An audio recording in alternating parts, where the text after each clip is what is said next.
Wanted to share with you my full process for designing a brand identity from scratch. And today's mood board is just so cute. I cannot stop looking at it. I've always wanted to design this kind of brand.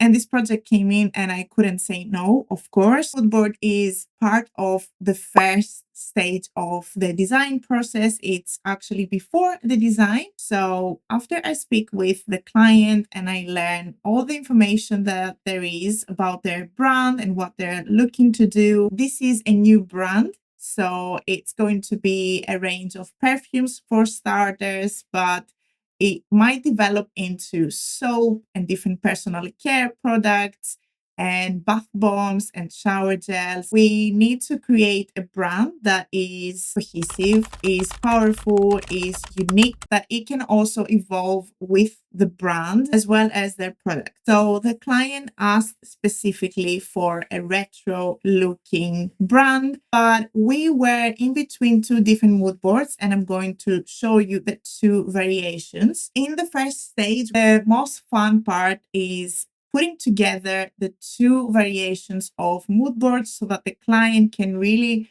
visualize the two different creative directions for their brand. Obviously, always based on their brief and what they have told me about their business and their goals as well. And as you will see with this project, we have the retro feel on both of the mood boards, but we have a different style. On the one, we have a more simplistic, clean look. And then on the other hand, on the mood board number 2, we have a more detailed, more illustrative brief, which, if I'm being honest with you, the second mood board scares me a lot, but I always want to be just a bit outside of my comfort zone so that I can learn more, evolve, and explore different styles of design and different skills. And it just helps me to become a better designer and also to provide the best solutions for my clients. And as with all of my projects, I present the two different creative directions with annotation and explanation and description of the two directions, and then they choose between the two different directions. And that's when we have a very clear path and direction for our brand identity, our product design. The client chose mood board number 1, which is what you are seeing on your screen right now, which is the pattern based design with very clean, minimal, while still being retro style. As soon as the direction was decided and approved, that's where the fun starts, which is looking through different fonts so that I can start basing a logotype on a specific font. In this case, I wanted something that feels premium because the brand is premium. So I wanted something that has the retro feel to it, but still has that kind of luxurious, classic, timeless feel to it. And what better way to do this than having a typeface somewhere between serif and sans serif? So I found this font, which is called Smith or Smythe, and I really like it overall. These pointy edges, which I'm not a huge fan of, especially for this brand, because it's supposed to be really romantic, soft, and this kind of feels harsh. So I am going to fix it down the line when I am customizing the font, and I am going to round them up and make it a bit softer, and it will still have this elegant, timeless feel to it, but it will be just a bit softer and just a bit more friendly. And then what I wanted to do and try for this brand, especially because at this stage, when I'm still exploring the logo, I wanted to try and kind of mix in a way, in a very subtle way, the two mood boards, because I felt that both mood boards would suit the brand a lot.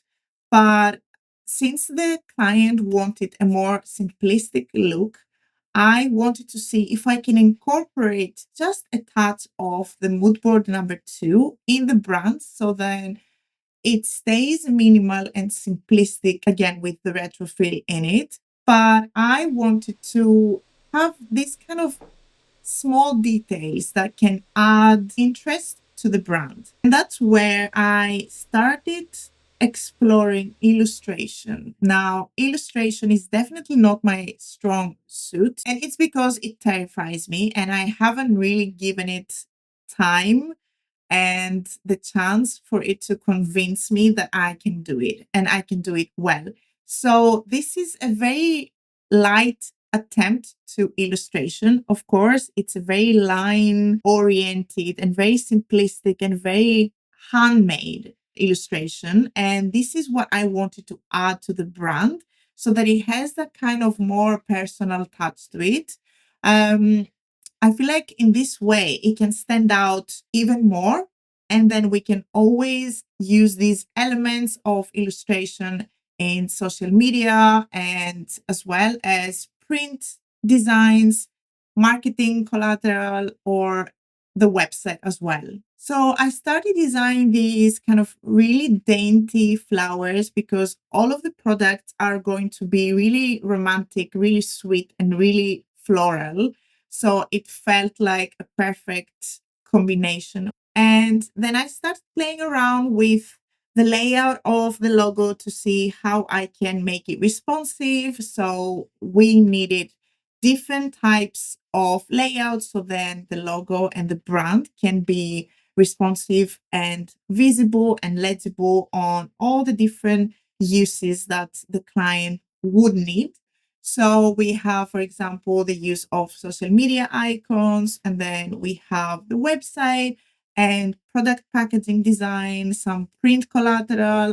At first, I always design in black and white just to see the very basic contrast of elements. And then down the line, you will see that the logo turned into a dark brown, chocolate brown, that it really complements the retro vibe of the brand. And with the different colors on the packaging and the patterns, I feel like it adds the perfect contrast. When I feel like the brand identity has reached the point where it is strong, powerful, unique, and it just makes sense, I put together the brand presentation for the client to see. So I jump on a call with the client and I go through the thought process, the additions, and basically the whys of all of the thought behind the designs. And then I present the brand identity as well as the brand in action. And then my favorite part is packaging design. And that's where I go all out and I try a few things. In this case, it was pretty straightforward because this mood board kind of spoke to me.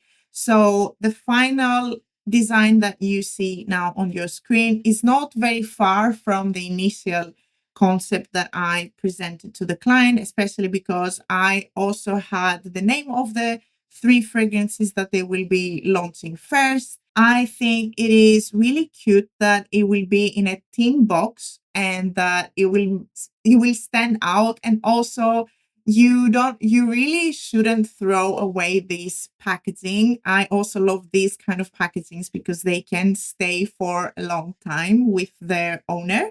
So if you buy this perfume, you open the tin box, you take out the perfume, but the tin box can become anything in your home. And anyway, back to the brand identity. The client was really happy with how the brand was evolving, and we still have to tweak a few things just for the final product packaging, just because we still don't have all of the information. I absolutely fell in love with this project and I enjoyed every single moment of it.